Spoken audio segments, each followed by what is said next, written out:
Our empathy, that intuitive radar we pride ourselves on, can become a charging port for other people's chaos. Today, we're breaking down why certain people drain INFJs, not metaphorically, but psychologically and biologically.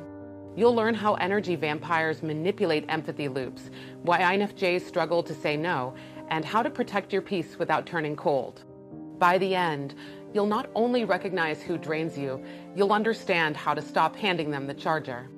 If certain people leave you exhausted and you don't know why, it's not your imagination. They're feeding on your empathy. You know the type. After talking to them, you feel heavy, tense, or foggy, like your emotional battery just died. They didn't yell, they didn't insult you, but somehow you walked away smaller. For INFJs, this happens all the time. Our empathy, that intuitive radar we pride ourselves on, can become a charging port for other people's chaos. I'm Lisa Nahr, INFJ and author of the 2 a.m. Code.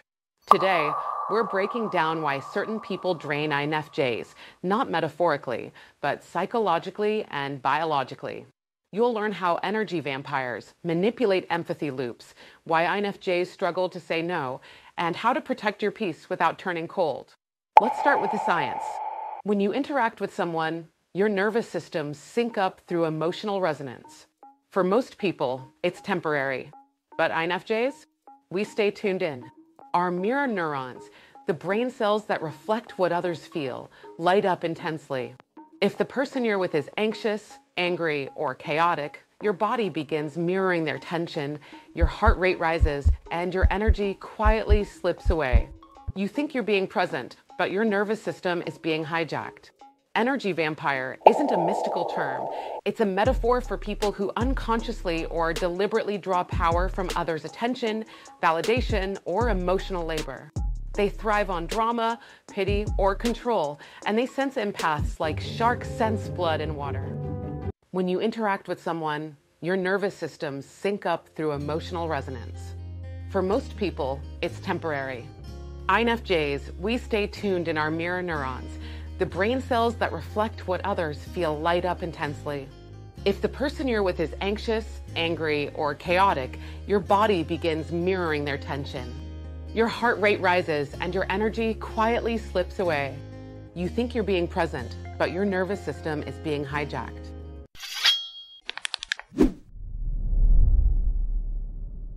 Psychologists classify them into patterns.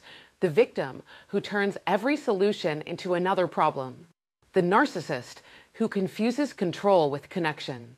The martyr, who guilts you into caretaking. And the chaotic friend, who treats every crisis like a group project.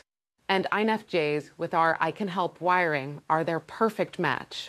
Because we don't just listen, we absorb. We don't just sympathize, we stabilize. And in doing so, we unknowingly give them access to our peace. Here's the paradox. INFJs crave deep connection, but deep connection requires emotional openness. That same openness, without boundaries, turns us into emotional sponges. We tell ourselves, they just need understanding. I can handle it. They'll change if someone believes in them. But those are empathy traps. They keep us stuck in one-sided exchanges, pouring our energy into emotional black holes. Boundaries aren't a rejection of compassion. They're containers that keep compassion from becoming depletion. Watch for these signals. You feel inexplicably tired after talking to someone. You replay conversations trying to fix them. You dread hearing that person's name pop up on your phone. You feel guilty for needing space.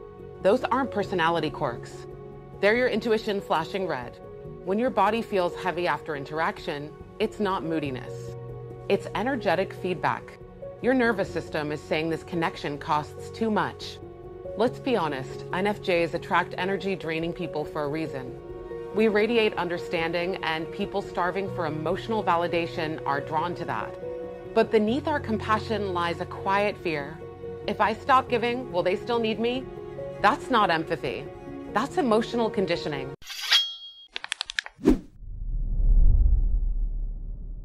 Somewhere along the line, many INFJs learned that love means being useful. And energy vampires can feel that, so they lean in. Not always maliciously, but instinctively. They sense the healer in you and hand you their wounds. So, how do you stop leaking energy without shutting down your empathy? First, awareness before defense. You can't protect what you don't recognize. The moment you feel drained, pause and ask, did I just give energy or did someone take it? Second, silence is power. You don't owe everyone an emotional response. Let people sit in their own discomfort. Empaths often confuse stillness with coldness, but stillness is sacred. Third, protect your nervous system. Ground after heavy interactions. Stretch, breathe, walk outside.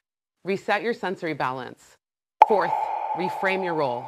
You are not an emotional generator for others. You are a mirror, not a battery.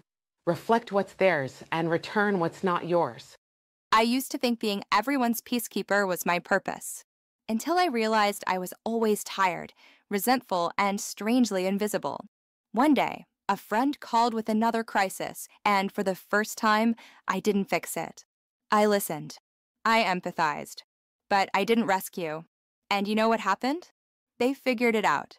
That's when I realized I wasn't their solution, I was their escape from responsibility. And I was paying for it with my own peace.